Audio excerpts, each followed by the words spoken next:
ಕಿಚ್ಚು ಟೈಮ್ಸ್ಗೆ ಸ್ವಾಗತ.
ನಾಲ್ಕನೇ ಶನಿವಾರ ಅಲ್ಲ ಸರ್, ನೀವು ಲಡ್ಡು ವಿತರಣೆ ಮಾಡ್ತೀರ ಅಂತ ಗೊತ್ತಾಯ್ತು. ಅದ್ರ ಬಗ್ಗೆ ಸ್ವಲ್ಪ ಮ್ಯಾಟ್ರ್.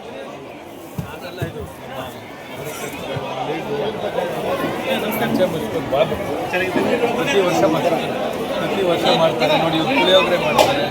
ಇಲ್ಲಿ ಬಂದ ಎಲ್ಲ ಬಾಬು ರೆಡ್ಡಿಯವರು ಎಲ್ಲ ಭಕ್ತಾದಿಗಳಿಗೆ ಪ್ರತಿ ವರ್ಷ ಅವ್ರುಗಳು ಮಾಡೋದು ನಮ್ಮ ಕೈಯಲ್ಲಿ ಬಂದು ವಿತರಣೆ ಮಾಡಿಸ್ತಾರೆ.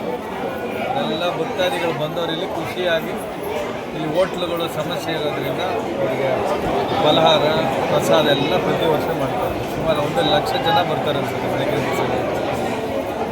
ದೇವ್ರ ಮೇಲೆ ನಂಬಿಕೆ ಎಲ್ಲರಿಗೂ. ನಾವೆಲ್ಲ ತಪ್ಪು ಮಾಡಿ ದೇವ್ರನ್ನ ಕೇಳ್ಕೊಳ್ಳೋದು. ಹಿಂದೆ ಹೋಗೋದಲ್ಲ.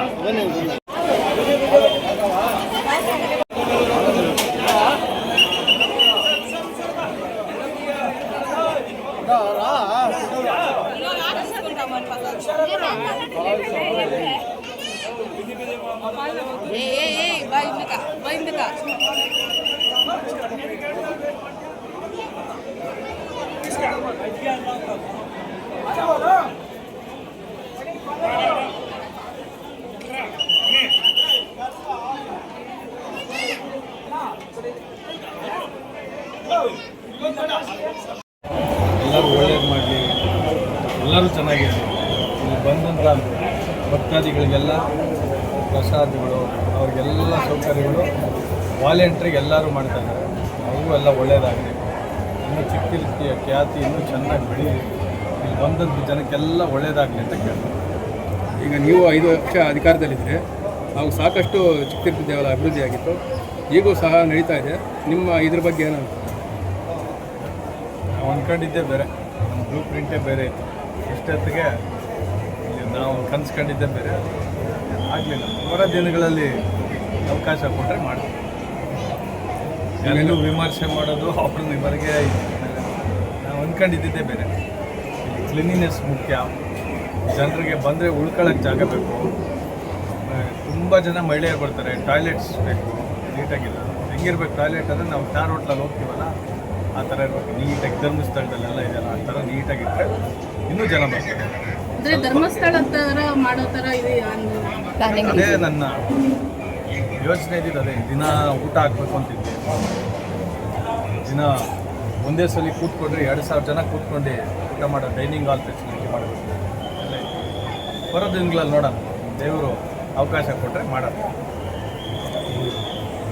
ಎಲೆಕ್ಷನ್ ರಿಸರ್ವ್ ಫಾರ್ ಆರ್ಡರ್ಸ್ ಹೋಗಿದೆ. ಅದಾಗಿ 20 ದಿನ ಆಗಿದೆ. ಯಾವಾಗ ಬೇಕೋ ಮಾಡ್ಬೋದು ಆರ್ಡರ್ಸ್. ಆಶಾವಾದಿಯ ಕಾಯನೆಲ್ಲ ದೇವ್ರು ಒಳ್ಳೇದು ಮಾಡ್ತಾನೆ ಅನ್ನೋ ಅನ್ಕೊಂಡು. ಸರ್ ಧರ್ಮಸ್ಥಳ ಸೌಜನ್ಯ ಅವ್ರದ್ದು ನೀವೇ ಹೇಳ್ತೀರಾ ಸರ್? ಧರ್ಮಸ್ಥಳದ ಏನು ಮಾತಾಡೋದು ನಾವೆಲ್ಲ ಧರ್ಮಸ್ಥಳ, ನನ್ನ ಹೆಸರು ಕೂಡ ಮಂಜುನಾಥ್. ಧರ್ಮಸ್ಥಳ ನಂಬಿಕೆಯಿಂದನೇ ಬರ್ತಿರೋದು. ಅಂದರೆ ಈಗ ಡೆಡ್ ಬಾಡಿಗಳು ಜಾಸ್ತಿ ಆಗ್ತಾನೆ ಇದೆ, ಅದಕ್ಕೆ ಸ್ಕೆಲಿಗಳು ಜಾಸ್ತಿ ಸಿಗ್ತಾನೆ ಇದೆ ಅಂತ. ಅದಕ್ಕೆ SIT ಫಾರ್ಮ್ ಮಾಡಿದ್ದಾರೆ. ಏನು ಸತ್ಯ ಐತೆ, ಯಾರೇ ತಪ್ಪಿಸ್ತಾರಿದ್ರೆ ಅವ್ನಿಗೆ ಶಿಕ್ಷೆ ಆಗ್ತದೆ. ನಾವೇ ವಿಮರ್ಶೆ ಮಾಡೋದು, ಯೂಟ್ಯೂಬ್ಸು ಜಾಸ್ತಿ ಆಗಿಬಿಟ್ಟಿದೆ, ಪರ ವಿರೋಧ, ಅದರಿಂದನೇ ಅರ್ಧ ಫಜೀತಿ ಆಗಿಬಿಟ್ಟಿದೆ. ನಾವು ಯಾವುದು ಜಡ್ಜ್ ನಾವು ಮಾಡಬಾರ್ದು. SIT ಕೊಟ್ಟಿದ್ದಾರೆ, ಸುಮ್ಮನೆ ಕೊಟ್ಟಿರೋದು. ಯಾರು ತಪ್ಪಿರೋರನ್ನ ಶಿಕ್ಷೆ ಮಾಡಬೇಡಿ ಅಂತ ಯಾರು ಹೇಳ್ತಾರೆ. ಅವ್ರ ಮೇಲೆ ಇವ್ರ ಮೇಲೆ ಉಪಾಪ ಮಾಡಿ ಮಾಡೋದು ತಪ್ಪು.